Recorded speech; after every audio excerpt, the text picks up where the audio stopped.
এই জাতি কিয়ামত পর্যন্ত শাপলা চত্বরের গণহত্যাকে স্মরণ রাখবে।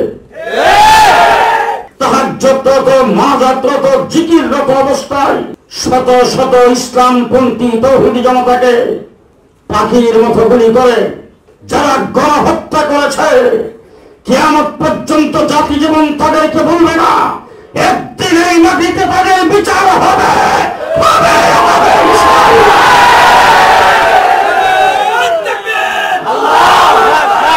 ফরিদপুরের মধুখালীতে হেফজখানার 2 জন তরুণ ছাত্রকে হিন্দুরা পিটায় হত্যা করেছে। হিন্দু এত সাহস কোথা থেকে পায়? মনে রাখতে হবে, হিন্দু ভাইদেরকে বলতে চাই, এইটা বাংলাদেশ সাম্প্রদায়িক সম্প্রীতির দেশ। আপনারা এই দেশে আপনাদের ধর্ম পালন করেন, কেউ বাধা দেয় না, কিন্তু মনে রাখবেন এটা গুজরাট নয়, এটা দিল্লি নয়,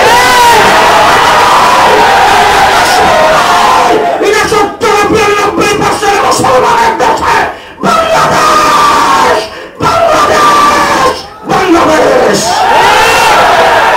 সুতরাং সাধু সাবধান। যদি এইভাবে মুসলমানদেরকে বৃদ্ধাঙ্গুলি দেখান, এইভাবে যদি মুসলমানদেরকে হত্যা করেন, এইভাবে যদি মুসলমানদের উপর ঝাঁপিয়ে পড়েন, বাংলাদেশে মুসলমান কি করতে পারে সেটাও দেখে দেওয়া হবে ইনশাআল্লাহ। গাপ্পি মেরে থাকা ইসলাম বিরোধী নাস্তিকার মুর্তাদেরা এই দেশ থেকে ইসলামকে এবং সংস্কৃতিকে ধ্বংস করে দেশ নাস্তিকার মুর্তাদে পরিণত করার জন্য এই দেশে শিক্ষা শ্রীবাস নিয়ে পায়তারা করছেন। 92% মুসলমানের দেশে মুসলমানদের ট্যাক্সের পয়সায় পরিচালিত স্কুল কলেজ ইউনিভার্সিটিতে মুসলমানের সন্তান পড়বে, উজুর ফরজ জানবে না, গোসলের ফরজ জানবে না, হালাল হারাম জানবে না, তা হতে পারে না। প্রত্যেকটা স্তরে ইসলামী শিক্ষাকে বাধ্যতামূলক করতে হবে। এই জন্য কমিশন গঠন করতে হবে।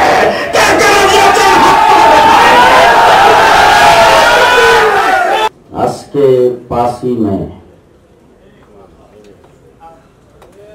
2013 সালের সেই 5ই মের কথাই জাতি কারবালার ইতিহাসকে যেইভাবে স্মরণে রেখেছেন, বদর, উহুদ, খন্দককে যেইভাবে জাতি ভুলে যায় নাই, গোটা বিশ্বের মুসলমানদের ইমানি কোন আন্দোলনকে যেমনি করে ভুলে যায় নাই, বাংলাদেশের সর্বস্তরের মানুষ 71-এর মুক্তিযুদ্ধকে যেইভাবে ভুলে যায় নাই, 25শে মার্চের কালো রাত্রিকে যেইভাবে ভুলে যায় নাই, ঠিক সেইভাবেই এই জাতি কিয়ামত পর্যন্ত শাপলা চত্বরের গণহত্যাকে স্মরণ রাখবে। আজকে যারা শাপলা চত্বরকে নিয়ে মিথ্যাচার করে তাদেরকে পরিষ্কার ভাষায় বলে দিতে চাই, শাপলা চত্বরে গণহত্যা হয়েছিল।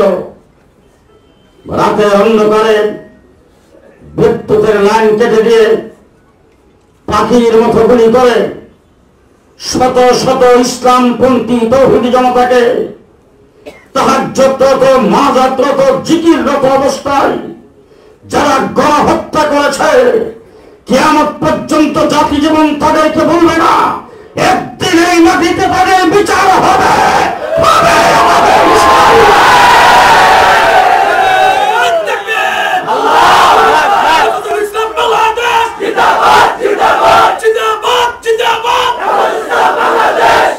সংগ্রামী সাথী ও বন্ধুগণ, বিজ্ঞ প্রবন্ধকার বন্ধুবর হযরত মাওলানা প্রফেসর আফম খালেদ হোসেন অত্যন্ত সুচিন্তিত একটি প্রবন্ধ আজকের এই সেমিনারে উপহার দিয়েছেন। এই জন্য ওনাকে হেফাজতে ইসলামের পক্ষ থেকে ধন্যবাদ ও মোবারকবাদ জানাচ্ছি। শিক্ষা জাতির মেরুদণ্ড। আজকের দিনে টকশোতে অনেক আলোচক, আমার দেশের অনেক বুদ্ধিজীবী বলে থাকেন শিক্ষা জাতির প্রাণ। কিছুদিন পূর্বে আমার দেশের মাননীয় প্রধানমন্ত্রী ছাত্রছাত্রীদের সামনে বক্তব্যে বলেছেন, শিক্ষাই সবচাইতে বড় সম্পদ। আমি জিজ্ঞেস করতে চাই, কোন শিক্ষা সবচাইতে বড় সম্পদ? গত রমজান মাসে ঢাকা ইউনিভার্সিটিতে যেইভাবে রং তামাশা হয়েছে, সাংবাদিকদের প্রশ্ন পেয়ে বলেছেন রোজা রেখেছেন, তারপরেও এটাকে রোজা ভঙ্গের কোনো কারণ মনে করেন না, রোজার কোনো ক্ষতি হবে না। যেইভাবে রং তামাশা আমরা রেখেছি, আর কোন মুসলমান দলের কথা কোন সভ্য জাতি সেটাকে সমর্থন করতে পারে না। আজকে ধর্মীয় শিক্ষা না থাকার কারণে দেশ যারা পরিচালনা করেন তাদের কেউ কেউ যখন বক্তৃতায় দাঁড়ায়, বক্তৃতায় বলে ঈদুল আজহার জানাজার নামাজ। আজকে আমরা দেখেছি ধর্মীয় শিক্ষার সামান্যতম না থাকার কারণে আমার কওমি মাদ্রাসা যখন স্বীকৃতি দিয়েছেন, সমাজের স্বীকৃতি আলোচনা যে সংসদ হয়েছে, স্পিকার থেকে শুরু করে মন্ত্রী, মিনিস্টার এবং কোন সংসদ সদস্য আমাদের নাম উচ্চারণ করতে পারে। সংগ্রামী সাথী বন্ধুগণ, একটা জাতিকে ধ্বংস করার মূল হাতিয়ার হলো শিক্ষা এবং সংস্কৃতি। আজকে আমার দেশে গাপ্পি মেরে থাকা ইসলাম বিরোধী নাস্তিক আর মুক্তাদেরা এই দেশ থেকে ইসলামকে এবং সংস্কৃতিকে ধ্বংস করে দেশ নাস্তিক আর মুক্তাদে পরিণত করার জন্য এই দেশে শিক্ষা শ্রীবাস নিয়ে পায়তারা করছেন। আমরা যখন আওয়াজ করি তখন খুব সুন্দর একটা তদন্ত কমিটি বা সাব কমিটি গঠন করা হয়। আমাদের গ্রাম দেশে বলে শিয়ালের কাছে মোরগ ভাগি। কাদেরকে দিয়ে সেই সাব কমিটি গঠন করা হয়? যারা সেই পায়তারাগুলি করছেন। শরীফ থেকে শরীফার গল্পের জন্য সাব কমিটি গঠন করা হয়েছে। শুনতে পেরেছি রিপোর্ট দিয়েছেন এটা ইসলামের সাথে সাংঘর্ষিক, তার মধ্যে কিছুই নাই, কয়েকটা আকার ইকার পরিবর্তন করে দিলেই চলবে। পরিষ্কার ভাষায় বলতে চাই, ৯২% মুসলমানের দেশে মুসলমানদের ট্যাক্সের পয়সায় পরিচালিত স্কুল কলেজ ইউনিভার্সিটিতে মুসলমানের সন্তান পড়বে, উজুর ফরজ জানবে না, গোসলের ফরজ জানবে না, হালাল হারাম জানবে না, তা হতে পারে না। প্রত্যেকটা স্তরে ইসলামী শিক্ষাকে বাধ্যতামূলক করতে হবে। এই জন্য উলামায়ে মাধ্যমে কমিশন গঠন করতে হবে। কে কে রাজি আছেন?